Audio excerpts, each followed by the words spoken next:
Bro, I've made so much progress and I just want to take a moment to admire that because I have talked about this so many times and I'm probably not going to shut up about it for a while, but I broke up with a guy that I was dating for a year and a half in January of last year, which is crazy because it's like basically been a whole year.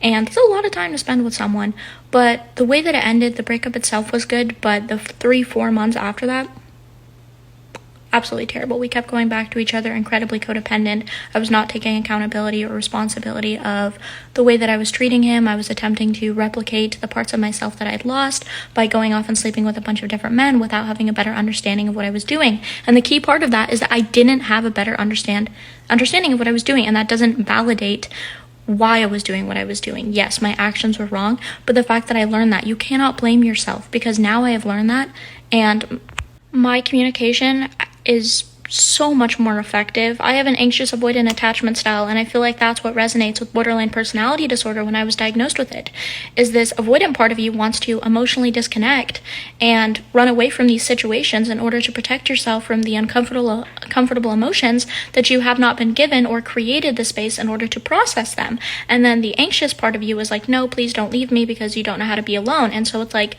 this game of tug of war that is going on.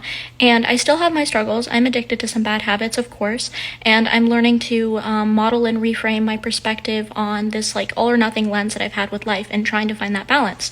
And it's okay to still have those struggles, and you deserve unconditional love, but it's also acknowledging just the progress that you have made, and that communication is what helps. You can still have those bad habits, and yes, they're not good, whatever, but the fact that you're honest and that you are transparent about them and that you let your loved ones know what's going on in your life is what is most important. Like with my boyfriend, for example, I feel like we're pretty open about things, and if I have, any doubts or any thoughts or any insecurities in my head, if you keep those inside of yourself, you don't know the actual true reality. Just because you feel that something is your truth, if you do not speak it aloud so that you can confirm it, and then it just builds up in your head if you don't, and you just bottle up all of these emotions because you don't know what's true or not, and then you manifest this into reality by damaging the relationships with your loved ones and damaging the relationship with yourself. And what you need to do is you need to reach inside of yourself. And I realized I'm an incredibly empathetic, kind, giving person, and the part of me that makes it hard to connect with others is not actually my ability to connect with others, but is my inability to connect with myself. So it's redefining what my identity is and finding strength and giving myself that unconditional love and respect even when I feel that I don't deserve it, because it's kind of hypocritical of me to go off preaching self-love to everybody but to not give that self-love to myself.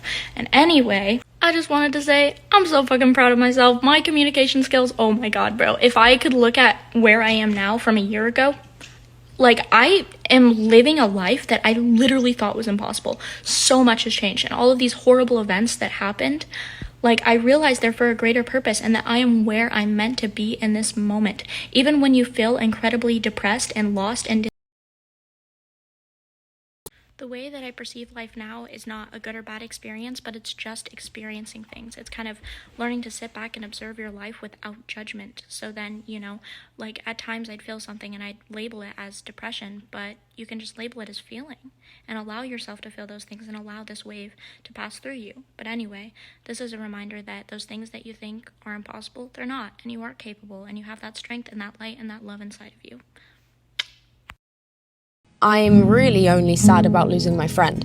Why? Because in my mind, especially in my teenage mind, relationships aren't supposed to last forever, and I stand by that now.